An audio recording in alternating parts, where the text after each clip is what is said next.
ಕಪಿಲಾ ನದಿ ಪ್ರವಾಹ ಹಿನ್ನೆಲೆಯಲ್ಲಿ ನಂಜನಗೂಡು ಶ್ರೀ ನಂಜುಂಡೇಶ್ವರ ಸ್ವಾಮಿ ದೇವಾಲಯದ ಸ್ನಾನಘಟ್ಟಕ್ಕೆ ಮಾಜಿ ಶಾಸಕ ಬಿ ಹರ್ಷವರ್ಧನ್ ಇಂದು ಭೇಟಿ ನೀಡಿ ಪರಿಶೀಲನೆ ನಡೆಸಿದರು.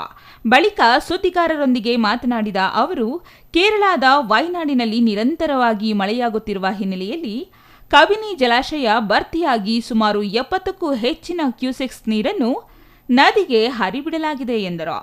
ಈಗಾಗಲೇ ನಂಜನಗೂಡು ನಗರದ ಹಲವೆಡೆ ತಗ್ಗು ಪ್ರದೇಶಕ್ಕೆ ನೀರು ನುಗ್ಗಿ ಅವಾಂತರ ಸೃಷ್ಟಿಸಿದೆ. ಇಂದು ಮಳೆಯ ಪ್ರಮಾಣ ಕಡಿಮೆಯಾಗಿದೆ. ತಮ್ಮ ಅಧಿಕಾರದ ಅವಧಿಯಲ್ಲಿ 4 ಬಾರಿ ಪ್ರವಾಹವನ್ನು ಎದುರಿಸಿದ್ದೇನೆ. ಈಗಾಗಲೇ ತಹಶೀಲ್ದಾರ್ ಅವರ ಬಳಿ ಪ್ರವಾಹದ ಕುರಿತು ಮಾಹಿತಿ ಕಲೆ ಹಾಕಿದ್ದೇನೆ.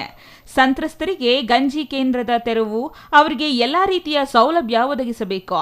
ನದಿ ಪಾತ್ರದ ಜನರಿಗೆ ಮತ್ತು ತಗ್ಗು ಪ್ರದೇಶದಲ್ಲಿ ವಾಸಿಸುವ ಜನರಿಗೆ ಎಲ್ಲಾ ರೀತಿಯ ಮೂಲಭೂತ ಸೌಕರ್ಯಗಳನ್ನು ಒದಗಿಸುವಂತೆ ತಿಳಿಸಿದ್ದೇನೆ ಎಂದರು. ಸಾಂಕ್ರಾಮಿಕ ರೋಗಗಳು ಹರಡುವ ಭೀತಿಯಲ್ಲಿ ಜನರಿದ್ದಾರೆ. ಅವರಿಗೆ ಜಾಗೃತಿ ಮೂಡಿಸುವ ಕೆಲಸವಾಗಬೇಕು. ಡೆಂಗಿ ಪ್ರಕರಣಗಳು ಹೆಚ್ಚಾಗುತ್ತಿವೆ. ಇದರ ಬಗ್ಗೆ ಗಮನ ಹರಿಸಬೇಕು.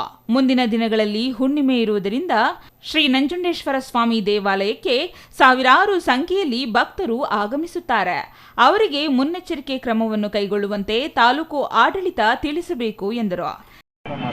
ಒಟ್ಟಾರೆ ಈ ಒಂದು ಮಳೆ ಪರಿಸ್ಥಿತಿಯಲ್ಲಿ ಇನ್ನು ಬಹುಶಃ ಇನ್ನೊಂದು 2 ವಾರ ಬರುತ್ತೆ ಅಂತ ಸುದ್ದಿ ಇದೆ. ಇಲ್ಲಿ ಹೆಚ್ಚಿನ ಪ್ರಮಾಣದಲ್ಲಿ ಆದರೆ ಜನರು ಜಾಗೃತರಾಗಿರಬೇಕು ಈ ಕಡೆ.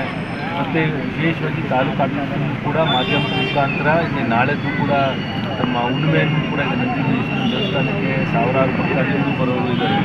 ಸೊ ಹಾಗಾಗಿ ಇವೆಲ್ಲ ವಿಚಾರಗಳನ್ನ ಮನಸ್ಸಲ್ಲಿ ಇಟ್ಕೊಂಡು ತಾಲೂಕು ಆಡಳಿತ ಸಜ್ಜಾಗಿ ಒಟ್ಟಾಗಿ ಎಲ್ಲ ನಾವು ಈ ಕಡೆ ಏನು ಯಾವುದೇ ಥರ ರಾಜಕೀಯ ಮುಖಂಡ ಎಲ್ಲ ನಾವು ಈ ಕಡೆ ಜನರು ತಪ್ಪಿಸ್ತು ಹೋಗಿದ್ದಾರೆ ಈ ಮಳೆಯಲ್ಲಿ.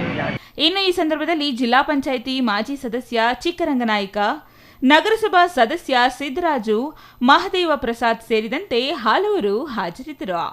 Kumar, CTV news, Nanjangud.